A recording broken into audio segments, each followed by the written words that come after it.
I was 28 the winter I realized my family didn't actually love me. They just loved what I could pay for. People at the bank called me the human spreadsheet because I saw patterns before anyone else did. My job at a private financial firm in Seattle was to analyze collapsing systems, failed portfolios, damaged credit histories, companies bleeding money behind a polished facade. I knew how to spot risk, how to measure loss, how to salvage something broken. What I didn't see, what I refused to see, was that the system collapsing the fastest was my own family. I remember the night it began, 4 years ago, as clearly as the numbers I keep in my head. My father walked into the living room with his shoulders slumped in a way I had never seen before. My mother followed behind him, wringing her hands. "We're going to lose the house," she whispered, as if the walls might judge her. The house, that big 5-bedroom colonial in Riverbend Heights, where Christmas lights wrapped around the pillars and where neighbors pretended we were the picture-perfect American family. I'd grown up believing those white columns meant stability. "They cut my hours," my father said. "We're behind on the mortgage."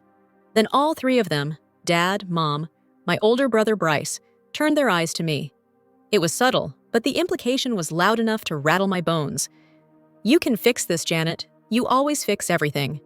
"Just for a few months," my mom said, touching my arm like she was offering affection when really she was extracting a signature.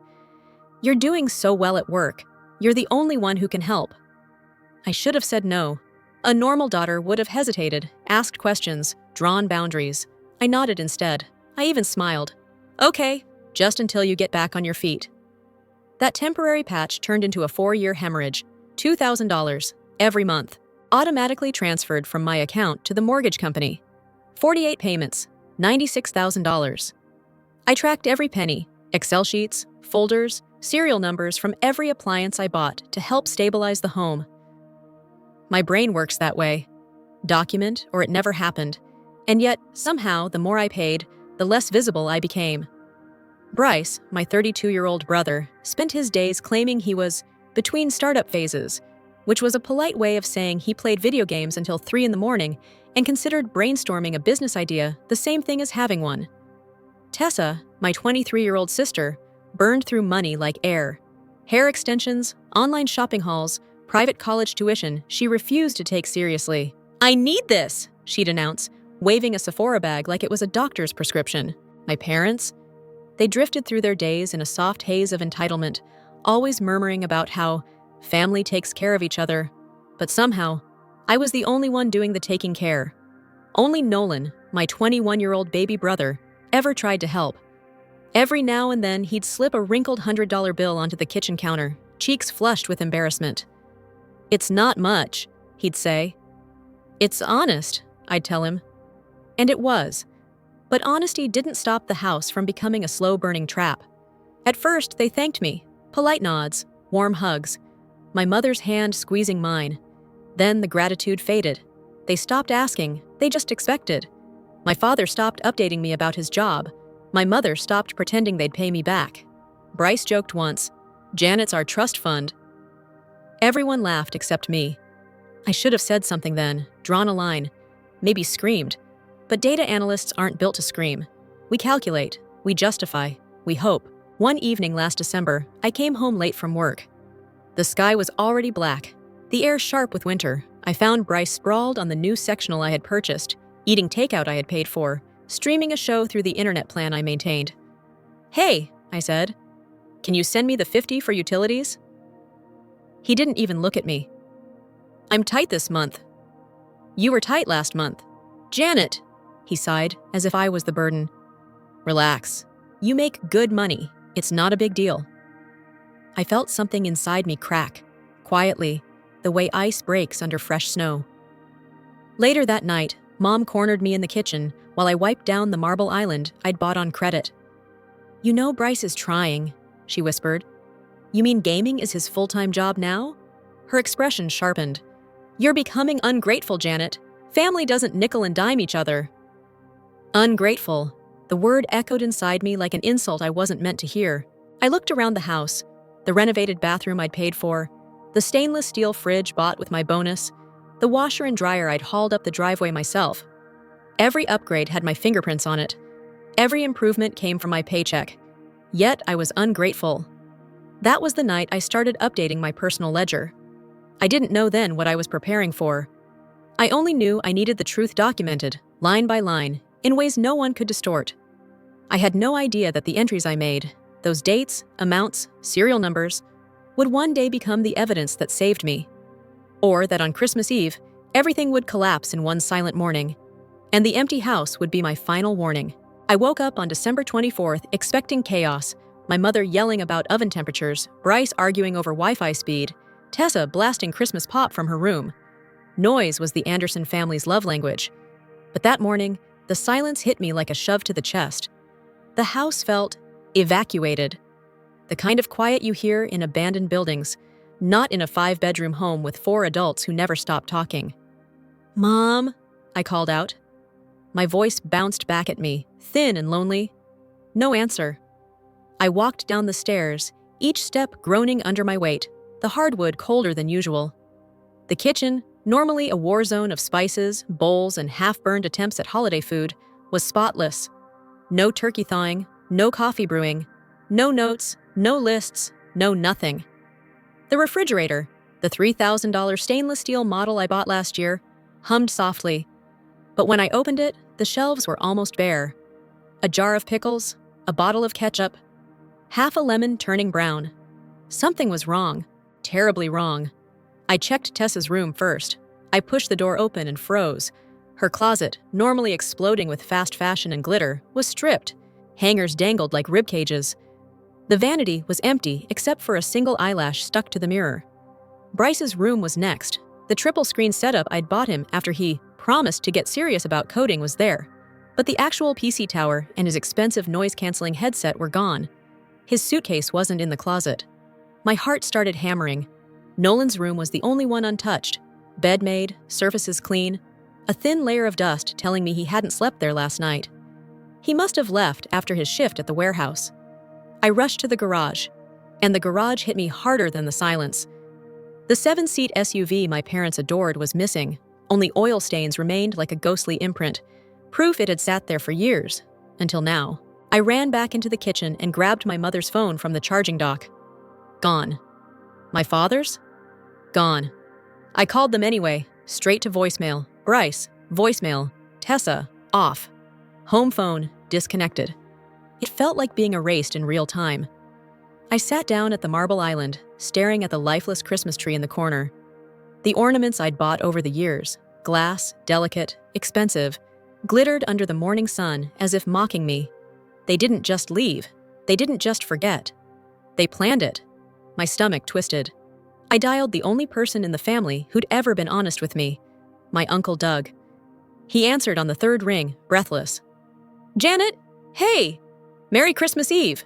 But behind him wasn't the crackle of a fireplace. It was ukulele music. Loud, cheerful, ocean-soaked ukulele. Then someone shouted, "The surf is insane today!" My throat closed. "Uncle Doug, where are you?" He hesitated. Hawaii." The world tilted. "Hawaii?" I repeated. "With who?" Silence, just long enough to confirm what I already knew. Then he spoke quietly, almost apologetically. "Your parents, Bryce, Tessa, everyone. They flew out last night." My skin went numb. "And they didn't tell me?" He exhaled. "Your mother said you volunteered to stay home, to work through the holiday, that you were happy to house sit." My heartbeat slammed against my ribs. "She said what?" "That it was the plan," he added. "Always the plan." That sentence cut deeper than anything he could have said. Always the plan. I thanked him, hung up, and stared at the granite countertop until the veins in the stone blurred. They left me, on Christmas Eve, and told people I volunteered. Something inside me, something soft and loyal, finally died. I didn't cry, not even once. Instead, everything sharpened. My breath steadied, my mind clicked into place the way it does before I dissect a failing financial model. I opened my laptop, clicked into my financial folder, pulled out the accordion file I kept hidden under my bed. Years of receipts, screenshots, warranties, every major purchase tied to my name. A new Excel sheet waited on the screen, blinking. I titled it, Toxic Asset Liquidation. Then I created columns. Asset description, purchase price, serial number, owner on record. My hands moved on autopilot, faster and faster, as if speed could hold back the ache swelling in my chest. The living room TV, mine. The washer and dryer, mine. The air purifier, mine. The smart home hub, mine. Even the damn blender, mine. Everything I brought into this house because they needed stability. Everything they used without gratitude. Everything they assumed belonged to the family. No, it belonged to me. By evening, the Excel sheet was 57 items long. At 9:00 p.m., I boiled pasta. The water tasted like metal. I ate dinner cold, straight from the pot, drinking 2-day-old wine from a coffee mug, because all the proper glasses were stuffed somewhere in Bryce's room, after a party I hadn't been invited to. A cheesy Christmas movie played on the TV. Two strangers falling in love after being snowed in together. Fairy tale warmth flickered across my face as I sat on the couch, surrounded by emptiness. I wasn't snowed in, I wasn't loved, and I wasn't staying. That night, for the first time in 4 years, I went to bed not thinking about how to save the house. I went to bed thinking about how to leave it, and in the quiet, the decision felt clean. In the morning, I would start the process, not of forgiving, but of taking back everything that was mine. On the morning of December 25th, while most families were unwrapping gifts under glowing trees, I made my first phone call as a newly liberated woman. Harper picked up on the second ring. "Janet? It's Christmas. Are you okay?" No one had asked me that in years, not sincerely. "I need a place," I said. "Today. Something secure. Preferably with a door code my family can't guess." There was a pause, and then Harper's voice softened into something like resolve. "I've got you." Within an hour, she emailed me a listing at Riverside Key, a high-security apartment building overlooking the water. Fingerprint access, private parking, controlled elevators, cameras everywhere. It was the kind of place where people rebuilt their lives after divorces, restraining orders, or disasters. Perfect. We did the entire lease through DocuSign. No tours, no waiting. I wired the deposit using money that had once gone straight to the mortgage. The moment the keys were confirmed, something inside me shifted from survival to action. By noon, I had pulled out a brand new white binder I'd purchased during a Black Friday sale I never planned to use. Now it felt like destiny. I filled it with every major receipt I had. The 75-inch TV, the washer and dryer, the stainless steel fridge, the dishwasher, the espresso machine Bryce used daily without even wiping, the router system, the entire smart home hub. Every page had a matching serial number. Every purchase belonged to me. And then the final section, 48 printouts of my $2,000 mortgage transfers, highlighted in neon yellow like a warning sign. This wasn't just a binder. It was a shield. On December 26th, exactly at 9:00 a.m., on time, movers pulled into the driveway. 3 men climbed out wearing Santa hats, leftovers from the night before, and looked at me with a combination of holiday cheer and professional efficiency. "You Janet?" the lead guy asked. "Yes," I said, handing him the binder like it was a legal warrant. "This is a non-confrontational property relocation. Everything in here belongs to me." He flipped through the pages, eyebrows rising with each serial number. "Ma'am," he said finally, "this is the cleanest paper trail I've ever seen." "Thank you," I replied, "and please move quickly. I don't want to be here any longer than necessary." The crew went to work. The sound of the drill removing the TV mount echoed through the empty house. It felt like undoing the illusion of home, screw by screw. They unplugged the washer and dryer, slid the fridge out, unhooked the dishwasher, removed the smart hub, the router, the speakers, even the doorbell cam. Every beep, every clank, every lift was a declaration. I am taking my life back. At one point, the lead mover looked around and asked, "Your folks know you're doing this?" I didn't lie. "They left for Hawaii without telling me." His face tightened. "Then good for you." When the truck was nearly full, I went to the printer and made one final sheet. A single page, bold font. All utilities, gas, electric, water, internet, are under my name and will be discontinued at 12:00 p.m. today. Janet A. I placed it right in the center of the kitchen island, the same surface where my mother once said I was becoming ungrateful. Ungrateful, right. I set the house key under the ceramic pot by the door, just like Tessa jokingly told me to do years earlier when she teased that Mom will never check there. Well, Now she would. When the movers closed the truck and handed me the final inventory list, a wave of air hit my face. Cold, sharp, liberating. "Where to?" the lead mover asked. "Riverside Key." He nodded, impressed. "Nice place. Fresh start." Fresh start. The words warmed me more than any fireplace could.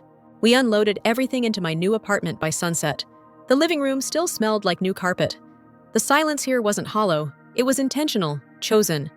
I set up the smart home system with a new Wi-Fi name, new password, new phone number, new everything. Every device registered instantly under my accounts. No shared access, no family logins.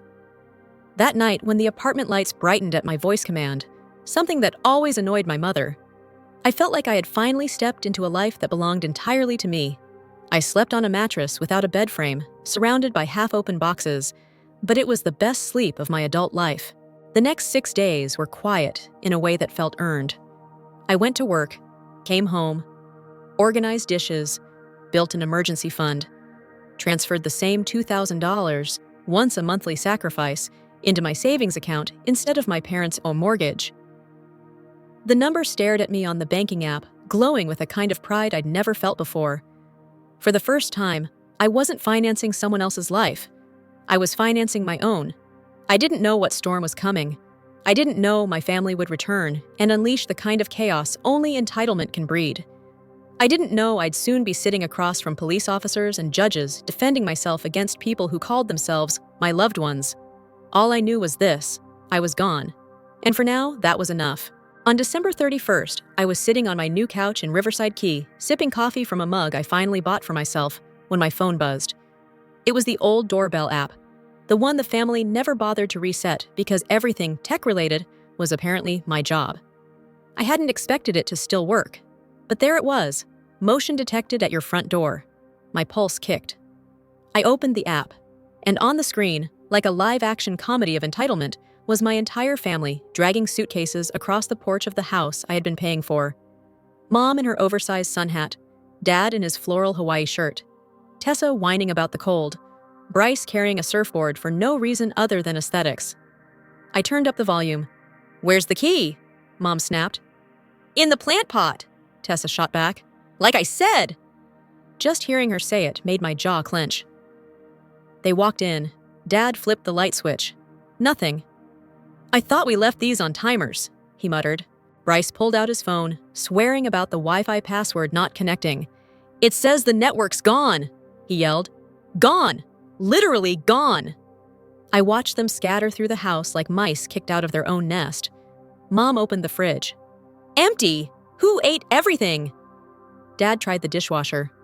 "Why the hell isn't this working?" Tessa shrieked. "The TV is gone!" And then, the moment I had been waiting for, Bryce crouched on the floor, logging into the home system using a hotspot. "Oh my God," he whispered, eyes widening. "She took it all." A beat. "She took everything."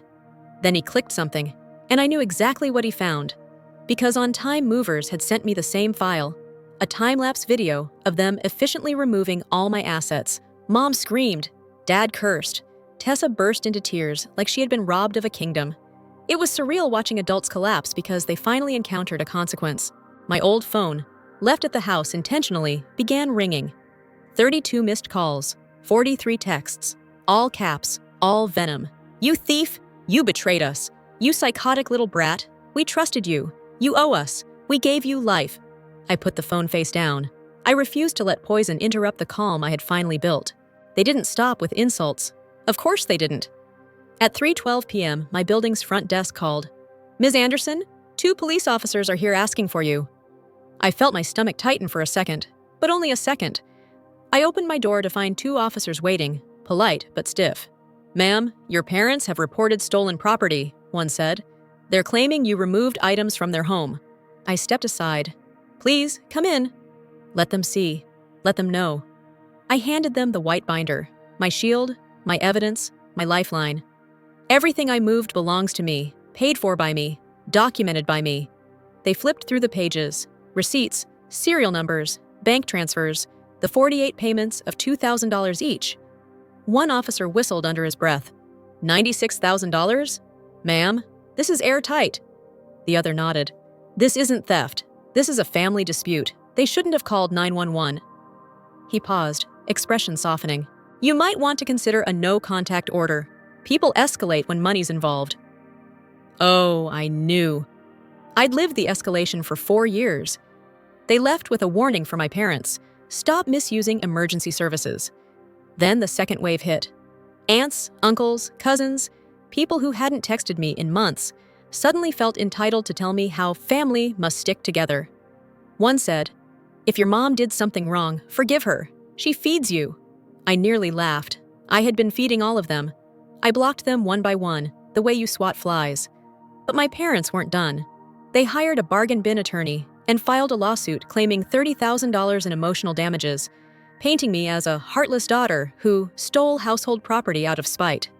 When the letter arrived, I felt rage twist through me, but not fear, just resolve. I called the sharpest civil attorney in Seattle, Valerie Knox, a woman known for dismantling entitlement cases with surgical precision. She read my binder silently at first. Then she let out a low whistle. "They're finished," she said. They filed the wrong case against the wrong woman.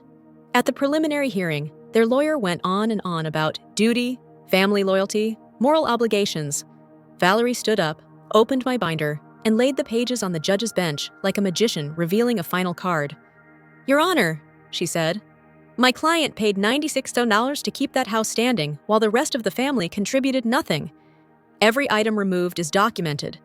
Every transfer is recorded. This is not theft. This is survival." The judge turned to my parents. "Is it true she paid $2,000 a month for 4 years?" Silence. Then my father muttered, "Yes." "And did any of you pay her back?" "Even once?" Silence again. The judge sighed, removed his glasses, and looked at them the way someone looks at 2 children caught lying. "This lawsuit is dismissed, and frankly, it borders on harassment." He ordered them to pay all my legal fees. Then he looked directly at me. "Ms. Anderson, do you want a temporary no-contact order?" For the first time in years, I didn't hesitate. "Yes, Your Honor." Granted, 2 years. 2 years of peace. 2 years without being drained dry. 2 years to rebuild the life they tried to hollow out. As I stepped out of the courtroom, binder in hand, I felt something new settle over me. Not victory, not revenge, freedom. And I wasn't done yet. I thought the storm had passed. After the lawsuit collapsed, after the judge granted the no-contact order, after I finally slept without waking to buzzing accusations or guilt-soaked messages, I really believed the worst was behind me. I was wrong. It started with a plain white envelope forwarded from my old address to Riverside Key. No return name, just the logo of the mortgage bank stamped in the corner. I opened it absent-mindedly while reheating leftovers. The moment I saw the header, my fork slipped from my hand. HELOC account, $50,000, signed by Victor Anderson. Elaine Anderson, Janet Anderson. My name. On a loan I never signed. I sat down, heartbeat thudding in my ears. I downloaded the digital file, zooming in until the pixelated lines sharpened. There it was, my forged signature. The loops too wide, the slant too curved. My mother's attempt at imitating me. A sloppy copy of something she never cared to understand. The loan had been notarized on a date when I'd been in Chicago for a conference. I had flight receipts, hotel receipts, meal receipts, an entire timeline proving I wasn't even in the same state. Then I saw the distribution trail. All $50,000 had been wired to an account labeled Victor and Elaine 35th Anniversary Fund. From there, a $14,200 payment to a Hawaii luxury travel agency. A deposit for a 5-person resort stay. 5, not 6. A $9,000 jewelry appraisal for heirlooms my mother claimed needed insurance. Multiple restaurant charges. Spa packages. A helicopter tour. Every cent spent while I was at home budgeting pasta and discount wine. This wasn't family dysfunction anymore. This was financial fraud. Identity theft. A federal crime. My hands shook, but not from fear, from clarity. I gathered every piece of evidence and called Valerie. She picked up immediately. "What's wrong?" I told her everything, the HELOC, the forged signature, the notarization date. She exhaled sharply. "Janet, this is serious, very serious." I wasn't done. I had one more card. I called the notary, my mother's longtime friend. I didn't accuse, I didn't threaten, I simply asked, Did I sign that HELOC in front of you? There was a long, trembling silence. Then she whispered, Elaine told me you approved it. I trusted her. I'm so sorry, Janet. I recorded the call with full legal consent. When I sent the audio to Valerie, she didn't even try to hide her reaction. This is enough for federal prosecution. Fraud, forgery, identity theft. Your parents could face prison time. For a moment, I imagined letting the law finish what it started, signing the papers, watching justice unfold, watching them feel even a fraction of the helplessness they had forced on me for years. But then Nolan's face flashed in my mind. My youngest brother, the only one who ever slipped $20 bills into the grocery jar, the only one who apologized, quietly, when no one else did. I don't want to destroy him along with the rest of them, I said quietly. Let's use this strategically, not criminally. Valerie nodded. Then we file a civil demand, remove the HELOC from your credit report, compensate damages, pay all legal fees, sign a notarized confession, and agree to a long-term no-contact order. If they refuse, we forward everything to the feds. It was a brutal leverage, but one they created. Their world collapsed faster than I expected. The bank froze the HELOC account. Dad's employer placed him on investigative suspension. Mom's school board opened a misconduct review over the forged documents. Tessa lost her scholarship after the story leaked online. Bryce's would-be investors disappeared the moment they Googled the family name. By the time their attorney reached out, his voice held the kind of brittle politeness that only comes from utter defeat. What? What does Ms. Anderson want for this to go away? Valerie didn't flinch, and unbelievably, they agreed. 3 conditions. 1.